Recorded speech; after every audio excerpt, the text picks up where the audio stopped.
Cabernet Sauvignon with a view of Mount Hermon. Anyone. We're about to uncork some serious knowledge in this deep dive on Israeli wines, and trust me, this isn't your typical wine chat. It definitely is not. We're talking ancient vines, cutting-edge tech. Right, the whole shebang. And I, for one, am ready to swirl, sniff, and sip my way through all the fascinating details you've dug up. So let's get right to it. How about we kick things off with the oldest bottle in the cellar, so to speak? Just how far back does this whole Israeli wine thing really go? Well, hold on to your glasses, because we're talking about a history that dates back a mind-boggling 7,200 years. Okay, wait, 7,200 years. Are we even sure they had wineries back then?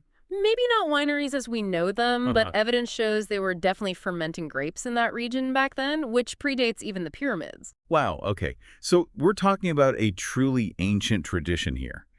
But that's what I don't get. If it's been around for that long, why isn't Israeli wine as famous as, say, French or Italian wine? Right. What happened in those intervening, several thousand years? It's a bit of a roller coaster ride, honestly. You have these incredible early beginnings, flourishing vineyards during various empires. Why, I was reading about that. But sadly, over the centuries, you also have conquests, changing rulers, basically lots of upheaval, and all that led to a pretty steep decline in wine production. It wasn't until the late 19th century when things really started to turn around. That's when Baron Rothschild enters the scene. Exactly. Baron Edmund de Rothschild. Yes, that Rothschild. Yeah. He recognized the incredible potential of the land and used his resources to help establish some of the first modern wineries in Israel. So it's like this comeback story for the ages, huh? Exactly. This ancient tradition gets almost forgotten, and then bam, the Rothschild fairy godmother shows up and... Well, I wouldn't say forgotten, but... Well, you get the idea. This legendary winemaking family swoops in to help jumpstart a whole new era. Exactly. Okay, so we got this rich history, but I think what really gets me about Israeli wine is the sheer variety, especially given how relatively small the country is. Right. So I've got to ask, what's the deal with the terroir? Because when I think of Israel, I'm thinking, well, desert. Am I totally off base here? You're partially right, there are desert areas. But the thing is, Israel also has this incredibly diverse landscape overall.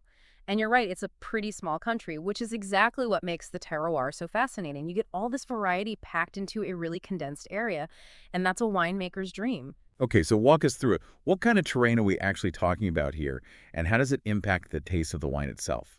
Okay, so picture this. You're up in the Golan Heights. Beautiful part of the world? Absolutely stunning. And the soil there, volcanic. No way. Which means the wines from that region have this really unique minerality to them, sometimes even the subtle smokiness. It's incredible. Smoky, you say? Yeah, it's like you can taste the earth where those grapes struggled to grow.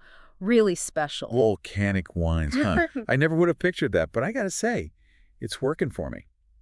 Okay, so we've done volcanic. What about other regions? Give us the lay of the land, or should I say the sip of the land? Right. Well, let's hop off the mountain and head to the coast, shall we?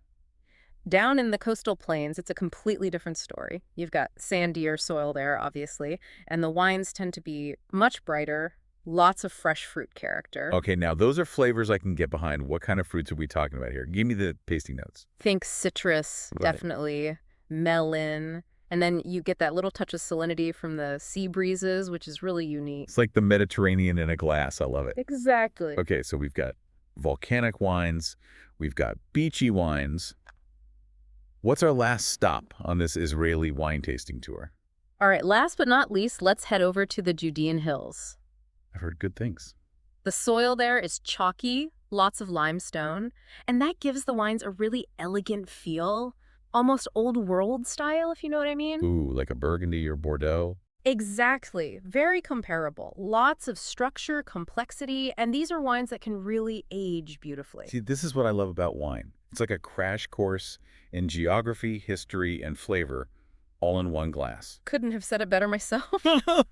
But speaking of flavor, let's talk grapes for a sec. I noticed in my research that it wasn't just the usual suspects, your Cabernet Sauvignons and Merlots. Yes. You're talking about Argaman and Marawi, I bet. Those are the ones. Hit me with your grape wisdom. What's the story there? Well, those are two indigenous grape varieties that are uniquely Israeli. They're actually almost lost to history for a while there, but Wait, seriously? yeah, it's a whole thing. But they've made a pretty impressive comeback in recent years. Okay, that's amazing. I love a good comeback story. But I've got to admit, I'm not familiar with these at all. What kind of wines do they actually make? Well, Argaman is a red, and it's really something special. Picture a really deep, inky color. On the palate, you're going to get flavors of blackberry, plum, and then just a hint of spice. Ooh, I like the sound of that. Kind of like a bolder Merlot. Some people say it's like if Cabernet Sauvignon and Merlot had a baby, you Oh, know? interesting. It's definitely got its own thing going on. And then Marawi. Yeah, what about Marawi? Marawi's a white, and it's perfect for those hot Israeli summers. It's got these really bright citrus notes, sometimes a little bit floral, and a really nice minerality. Okay, so kind of like a Sauvignon Blanc. Yeah, there are definitely some similarities there, but Marawi tends to have a bit more body to it. And there's this herbal character that I've never tasted in any other wine. It's really one of a kind. Man, you're making me thirsty. But okay, before we move on to the tasting portion of our show, I want to circle back to something we briefly touched on earlier, the whole tradition side of Israeli winemaking. Right. Because obviously we're talking about a region with a very, very long history. Hmm. And I'm curious, how does something like kashrut play into the actual winemaking process? It's a great question, and it's something that a lot of people don't realize is actually a huge part of it because, yeah, for a wine to be considered kosher, it goes way beyond just the ingredients, right? Yeah. We're talking about every step of the process being overseen by a rabbi from the moment those grapes are harvested all the way through bottling. Wow, so there's a whole separate set of rules and regulations they have to follow. Absolutely. And I'm talking specific rituals, timings, all of that. It's really fascinating, this whole blend of ancient tradition and modern day practices all coming together. See, this is what I love to geek out on. It's like every bottle tells a story, Mm. you know? Yeah. But this is where my brain starts to short circuit a little. Because on the one hand, we've got this deep connection to tradition, but then I'm also reading about all this crazy wine tech coming out of Israel, like drones flying over vineyards. What is going on there? Right. Talk about a paradox. Seriously, ancient traditions, cutting-edge tech, how do those two things even coexist? Well, that's the beauty of Israeli wine, I guess. You've got these incredible wineries using drone technology for everything, monitoring the vines, analyzing the soil, you name it. It's like they're giving the grapes a high-tech checkup. That's wild. Okay, so drones are cool, but what's something that really screams future of wine to you? All right, so this one always gets people, they're doing this thing now where they're using plastic sheeting in some of the vineyards. Wait, plastic sheeting? Like covering the vines with plastic? Yep. It sounds crazy, but it's actually really brilliant.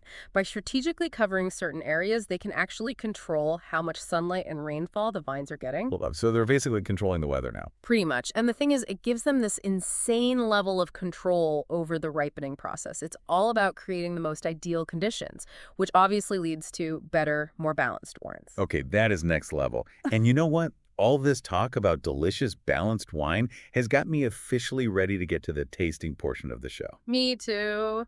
What are we in the mood for?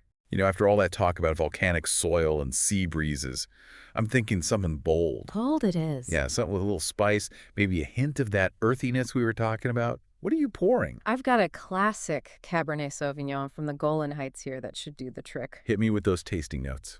All right, so on the nose, you're going to get those classic Cabernet aromas, ripe black currant, a little cedar, maybe some smoky tobacco in there as well. Oh, yeah, I'm getting that tobacco. And then on the palate, oh Mhm. yeah, it's full-bodied, definitely structured. You can feel those tannins, which tells you this is a wine that could age for a good long time. This is dangerous because now I'm picturing myself on a vineyard overlooking the Golan Heights Yeah. with a glass of this Yep. and a plate of something incredible to go with it, of course. Speaking of which, what does one pair with a Cabernet like this? Man, you're speaking my language now. The beauty of Israeli cuisine is that it's this whole melting pot of flavors, just like the wines themselves. Okay, I'm intrigued. So what are we thinking? For this Cabernet, honestly, I'd go with something rich, something that can stand up to those tannins, maybe a slow-braised lamb seasoned with some cumin, paprika, touch of cinnamon. Stop. I can practically taste it. This is what I love about wine, though. It's not just a drink, it's an experience. It transports you. Well, 100%. And I think that's especially true with Israeli wines, you know? Totally. And this whole deep dive has really been a journey. We've covered thousands of years of history, It's a lot. this incredibly diverse landscape, tasted our way through some seriously unique grapes. It's been amazing. I've loved it. So where do you think Israeli wine goes from here? Well, I think we're just scratching the surface, honestly. But they've already overcome so much and they're constantly innovating. I think the future is incredibly bright for Israeli wine. Couldn't agree more. Yeah. Well, listeners, I hope you've enjoyed this little adventure as much as we have. It's been an absolute pleasure swirling, sniffing, and sipping our way through the world of Israeli wine with you. Until next time, cheers.